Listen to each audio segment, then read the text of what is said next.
Dar a cidadania americana aos filhos virou objetivo de muitas famílias estrangeiras, principalmente as famílias brasileiras. Será que esse é um processo legal? O assunto tem gerado muita polêmica aqui nos Estados Unidos. Enquanto isso, o presidente americano Donald Trump tenta encontrar um jeito de mudar a Constituição do país. A cidadania americana pode ser o presente mais especial de muitos pais para seus bebês. Esse foi o pensamento da paulistana Kelly, que acabou de ter o Luiz Miguel em Miami. No futuro ele vai poder escolher se ele quer estudar no Brasil, quer estudar nos Estados Unidos, ter esse reconhecimento no mundo, né? Lair e José, que esperam a chegada do José Bento, pensam da mesma forma. Nós estávamos passando uma temporada aqui nos Estados Unidos, ficamos 3 meses no final do ano. E ele imediatamente já teve essa ideia, falou, não, esse neném tem que nascer aqui para ele ter a dupla cidadania. Ter um filho aqui nos Estados Unidos, no caso os pais serem não residentes, é ilegal? Não, é perfeitamente legal, obedecidos a alguns critérios. Primeiro, a entrada no país tem que ser legal por forma marítima ou terrestre ou aérea, com um visto que seja... Pode ser o visto de turista ou visto de trabalho e sempre dizendo a verdade, ou seja, se estiver entrando com visto de turismo, B1, B2, você deve informar as autoridades que está vindo buscar auxílio médico ou assistência médica particular para o parto da criança. Este tratamento, né, o parto e todo o tratamento, o atendimento médico tem que ser pago particular, não pode ter nenhum auxílio de nenhum benefício, nenhum programa do governo, e a mãe, pai, família e a criança devem voltar para o país de origem, no caso para o Brasil, do tempo permitido que foi concedido a estada deles aqui. No caso de B1, B2, normalmente são 6 meses. Ter um filho americano dá algum direito aos pais? Eventualmente, quando esta criança completar 21 anos, aí sim ela pode peticionar por pais ou irmãos, ou filhos menores.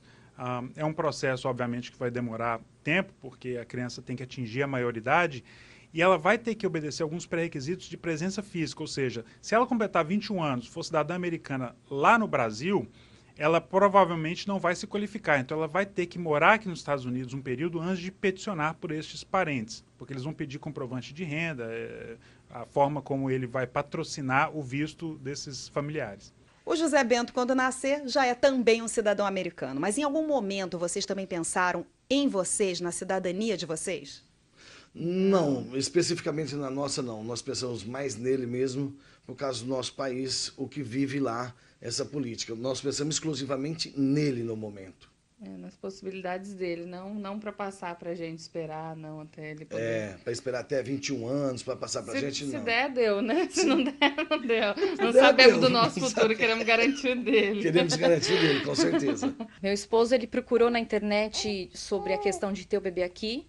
E como nós viemos, a gente veio muito para Miami em relação à nossa profissão, a gente tem trabalhos aqui. E a gente tem dificuldade com visto, estabelecer aqui, às vezes, se a gente quiser morar. Então, a gente pensou, por que não ter o filho lá? Se no futuro ele consegue passar essa cidadania para os pais.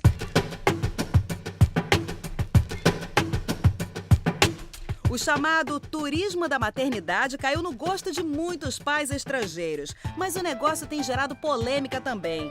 Durante a campanha presidencial em 2016, Donald Trump disse que a prática é abusiva e que promove a imigração ilegal.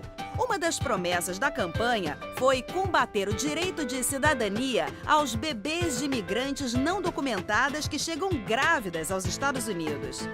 Donald Trump usou o termo bebês âncora por eles aumentarem a possibilidade dos pais não serem deportados pela imigração.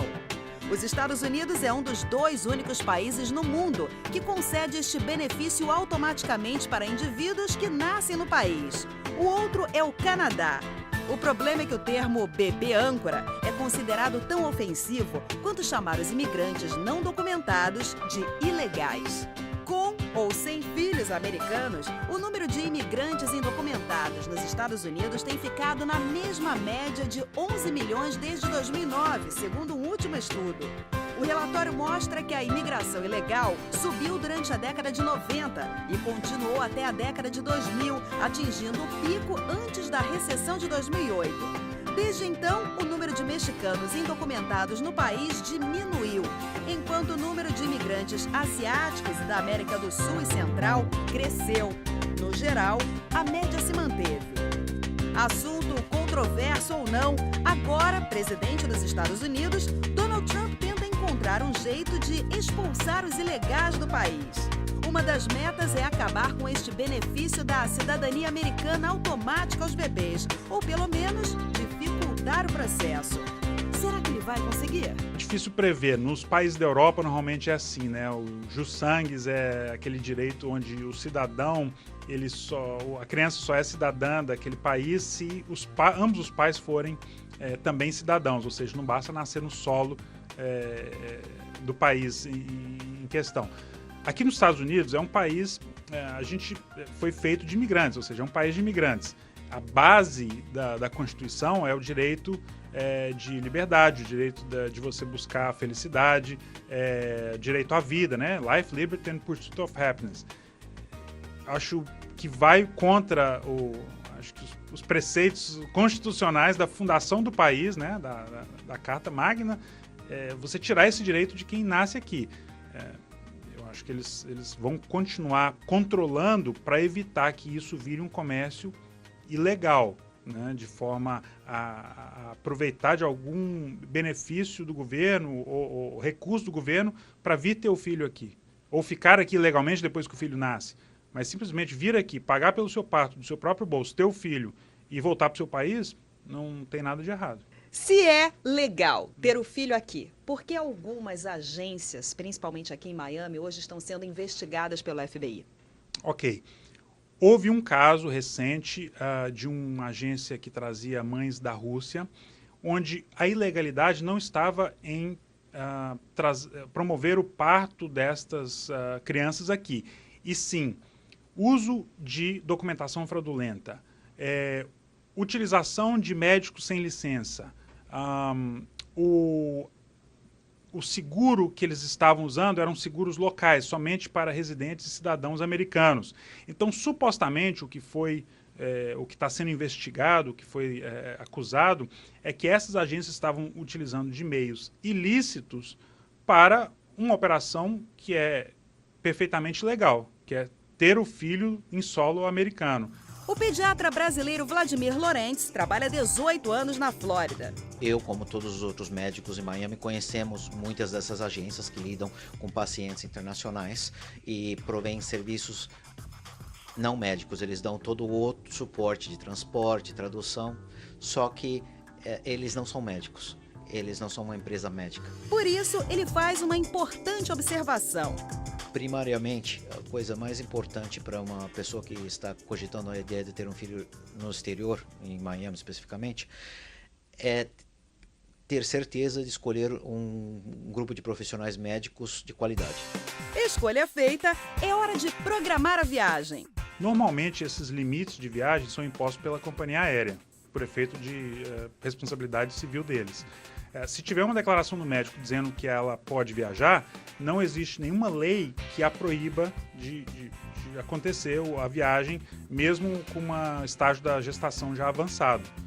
Obviamente, a prioridade é a segurança da mãe e do bebê. O obstetra recomenda que a viagem seja feita até a 32ª semana de gestação. Tem que ter em conta. O Dr. Cárdenas diz que as mães devem levar em conta os riscos da viagem. Por exemplo, mães com alta pressão, um bebê com má formação ou algum outro problema grave. Problemas que sejam graves, problemas sérios. Nos demais casos, estão todas liberadas. É importante que a gestante se proteja de alguns documentos na entrada do país? É interessante ela trazer a comprovação de recursos, ou seja, que ela já pagou, tem condição, como que ela vai pagar por todo o processo, para demonstrar que ela está pagando isso particular e não usando nenhum tipo de benefício do governo.